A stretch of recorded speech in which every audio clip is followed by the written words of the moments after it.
Hello everyone, Namaskar. Welcome to day 10 of 11 days of Yoga for Beginners program. I hope कि आपकी ये journey अच्छी चल रही होगी। अगर आपने भी अभी तक योगा शुरू नहीं किया है तो मेरे इस 11 डे योगा प्रोग्राम को ज्वाइन कीजिए। मैं इन सारी वीडियोस का लिंक ऊपर शेयर कर रही हूँ, प्लीज जाके देखिए और इन सब वीडियोस की हेल्प की मदद से आप अपनी योगा की जर्नी को शुरू कीजिए। अभी तक इस प्रोग्राम में हम लोगों ने बहुत सारे टॉपिक्स कवर किए, बहुत सारी चीज़ों पर काम किया। आज हम लोग फोकस करेंगे हिप ओपनिंग पर।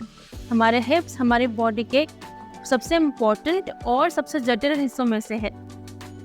अगर हमारे हिप्स में टाइटनेस होती है, स्टिफनेस होती है, तो हमारी रोज़मर्रा की ज़िंदगी की जो काम है, जैसे चलना फिरना, उठना बैठना या योगा करना, इन सब में हमें बहुत दिक्कत महसूस होती है। आपके टाइट हिप्स होने की वजह से आपके जो हैमस्ट्रिंग्स हैं, आपकी जो लेग्स की मसल है, उन्हें और ज़्यादा काम करना पड़ता है, जिसकी वजह से हमें नी पेन शुरू हो जाता है। इसके अलावा टाइट हिप्स की वजह से हमें लोअर बैक पेन भी शुरू होता है। हमारे जो हिप्स हैं वो हमारी अपर बॉडी यानी कि हमारे ऊपर के शरीर और लोअर बॉडी यानी कि हमारे पैरों को जोड़ता है और एक सेंटर पॉइंट है। इसके अलावा ये हमारी बॉडी को अच्छे से बैलेंस करने में, स्टेबिलिटी बढ़ाने में और हमारे काम को और अच्छे से करने में हमारी हेल्प भी करता है। आइए आसन प्रैक्टिस शुरू करेंगे। सबसे पहले शुरू करेंगे हम लोग बद्धकोण आसन से, बटरफ्लाई पोज। इसके लिए अपने दोनों पैरों के फीट्स को, तलवों को मिला लीजिए। दोनों हाथों से इंटरलॉक बनाते हुए अपने पैरों को इस तरह से पकड़ लें। ध्यान रखिए, अपने दोनों हाथों से इंटरलॉक बनाते हुए पैरों के नीचे रखना है ताकि आप अपने पैरों को अच्छे से होल्ड कर सकें। अब कमर को बिल्कुल सीधा रखना है, कंधे पीछे की ओर रखते हुए अपने पैरों को ऊपर और नीचे की तरफ आप जितना स्ट्रेच कर सकते हैं करने की कोशिश करें। ध्यान रखें आगे झुककर ना बैठे, कमर को हमेशा सीधा रखें। अब इस पोजीशन में कम से कम 5 से 10 मिनट के लिए आप बैठ सकते हैं। इसे लगातार करते रहिए। इस आसन को आप जैसे टीवी देख रहे हैं तो आप उस वक्त भी कर सकते हैं। ध्यान रखिए कि खाने के बाद नहीं करना, लेकिन जब आप फ्री टाइम में बैठे हों तो इस आसन को ज़रूर प्रैक्टिस कीजिए। ये आपके हिप्स की मोबिलिटी को बढ़ाता है, हिप्स को ओपन अप करता है। आंखें बंद रखिए, अपना ध्यान पूरा अपने हिप्स के आसपास और अपने पैरों पर लगाने की कोशिश करें। पूरा ध्यान अभी इस वक्त आपका क्लास में होना चाहिए। आसन प्रैक्टिस पर सांस लेते रहिए, सांस छोड़ते रहिए। कुछ देर इस पोजीशन में बैठने के बाद में रिलीज कीजिए। चलिए यहाँ से गोमुख आसन करेंगे। इसके लिए अपने दोनों पैरों को सीधा कर लीजिए। अब अपने राइट लेग को बेंड करते हुए लेफ्ट हिप के पास में और लेफ्ट हिप को क्रॉस करते हुए राइट हिप की बिल्कुल साइड में रखें। दोनों घुटने एक के ऊपर एक रखने की कोशिश करें। अब राइट घुटना नीचे है तो राइट हैंड को ऊपर ले जाइए, लेफ्ट हैंड को नीचे से पीछे की तरफ ले जाते हुए दोनों हाथों को अच्छे से मिलाइए। अगर आप नहीं मिला पाते हैं तो कोई दिक्कत नहीं है, जहाँ तक आपका हाथ जा रहा है वहीं तक रुक जाइए। इस तरह से आपके दोनों हाथों को आपको पीछे की तरफ मिलाना है। अब इस एल्बो को नीचे नहीं रखना, कमर आगे नहीं रखनी, एल्बो को बिल्कुल सीधा ऊपर की ओर, कंधे बिल्कुल पीछे और कमर बिल्कुल सीधी रखेंगे। आंखें बंद रखते हुए कुछ सेकंड्स के लिए इसी पोजीशन में रुकेंगे और धीरे से फिर अपने हाथों को रिलीज करते हुए पैरों को रिलीज करेंगे। यहाँ से लेफ्ट से करें, लेफ्ट को नीचे ले जाइए, राइट को ऊपर की तरफ से घुमाते हुए अपने लेफ्ट हिप के पास में। अब लेफ्ट हैंड ऊपर उठाइए, राइट हैंड नीचे से ले जाइए। दोनों हाथों को फिर से मिलाते हुए कमर सीधी रखिए, आंखें बंद रखिए, अपना ध्यान अपने पैरों पर, अपने हिप्स की तरफ और अपने हाथों की तरफ लगाइए। तो ये आसन 2 काम करता है। एक तो आपके शोल्डर्स पर वर्क करता है, हाथों की भी फ्लेक्सिबिलिटी बढ़ाता है और इसके अलावा आपकी हिप्स पे भी काम करता है। अब यहाँ से धीरे से रिलीज करते हुए सेंटर में आ जाइए। चलिए अब गोमुख आसन से करते हैं द फ्रॉग पोज। इसके लिए अपने दोनों घुटनों में आप जितना गैप कर सकते हैं दोनों हाथों को सेंटर में रखते हुए घुटनों में गैप कर लीजिए।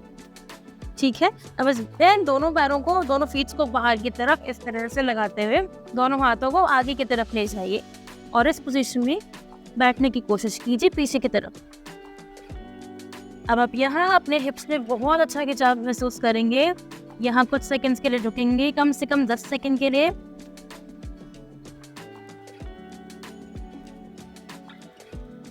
आपसे जितना हो उतना ही कीजिएगा। उसके बाद में धीरे से पीछे आते हुए अपने दोनों पैरों को बंद करते हुए वज्रासन में बैठ जाइए। अब यहाँ से हम लोग शुरू करेंगे लिजार्ड पोज। इसके लिए आपको दोनों हाथों और दोनों घुटनों पर आ जाना है। यहाँ से अपने राइट लेग को बाहर की तरफ राइट हैंड के इस तरह से निकालते हुए आपको अपने दोनों फोर आर्म्स को, दोनों हाथों को जमीन पर रखना है और इस पोजीशन में कुछ सेकंड्स के लिए रुकना है। यह आसन भी आपके हिप्स के लिए बहुत अच्छा आसन है। आपके हिप्स की मोबिलिटी को बढ़ाता है, फ्लेक्सिबिलिटी इंक्रीज करता है। यहाँ पैरों में बहुत अच्छा खिंचाव महसूस करेंगे। धीरे से सेंटर में आते हुए अपना राइट लेग पीछे ले जाइए। ऐसे ही लेफ्ट लेग से भी करेंगे। लेफ्ट लेग को लेफ्ट हैंड के बाहर की तरफ निकालते हुए धीरे से नीचे की तरफ आपने बैठना है। इस तरह से फोर आर्म्स पर आना है और कुछ सेकंड्स के लिए रुकेंगे।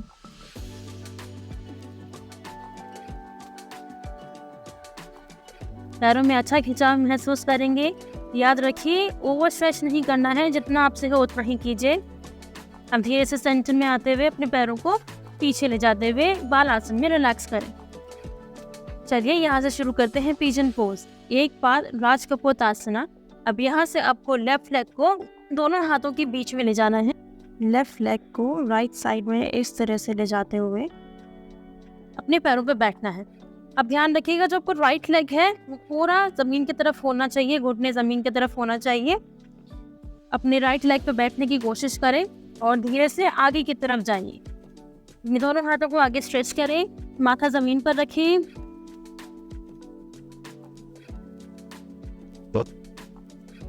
अब यहाँ से धीरे से पीछे आते हुए अपने लेफ्ट लेग को पीछे ले जाइए। यहाँ से राइट लेग से करेंगे। राइट लेग को दोनों हाथों के बीच में ले जाते हुए लेफ्ट साइड में मूव कीजिए। लेफ्ट लेग पे पीछे बैठने की कोशिश करेंगे और दोनों हाथों को आगे की तरफ ले जाएंगे।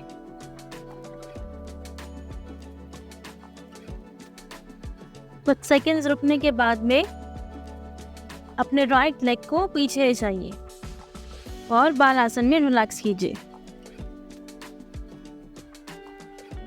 अब यहाँ से करेंगे अंजनेय आसना। इसके लिए अपने राइट लेग को फिर से दोनों पैरों के बीच में ले जाइए।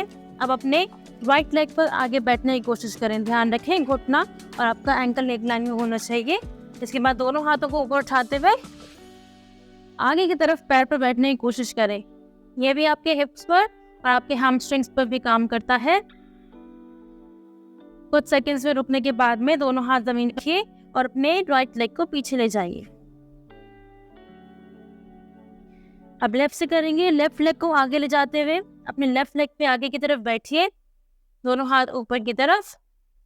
कुछ सेकंड्स के लिए रुकिए, सांस लेते रहिए, सांस छोड़ते रहिए। पूरा ध्यान शरीर पर लगाएं और धीरे से नीचे आते हुए रिलैक्स कीजिए। यहाँ से हम लोग करेंगे मलासना।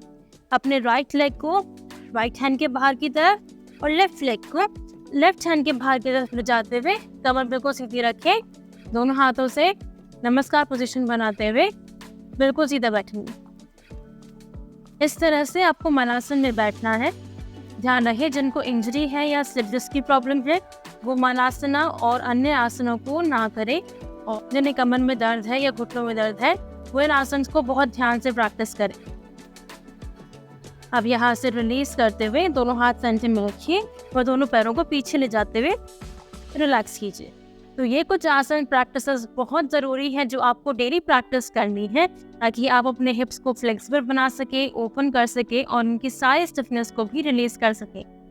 ये वीडियो अपने फैमिली और फ्रेंड्स के साथ में शेयर कीजिए, उन्हें मोटिवेट करें ताकि वो योगा की जर्नी को शुरू कर सकें।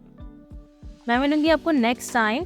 तब तक के लिए आप मेरे प्रीवियस वीडियोस को देखिए, मेरे वीडियोस को लाइक, शेयर और मेरे चैनल को सब्सक्राइब करना ना भूलें और उस बेल आइकन को जरूर दबाइएगा ताकि आपको मेरी सारी नोटिफिकेशंस मिलती रहें। नमस्कार।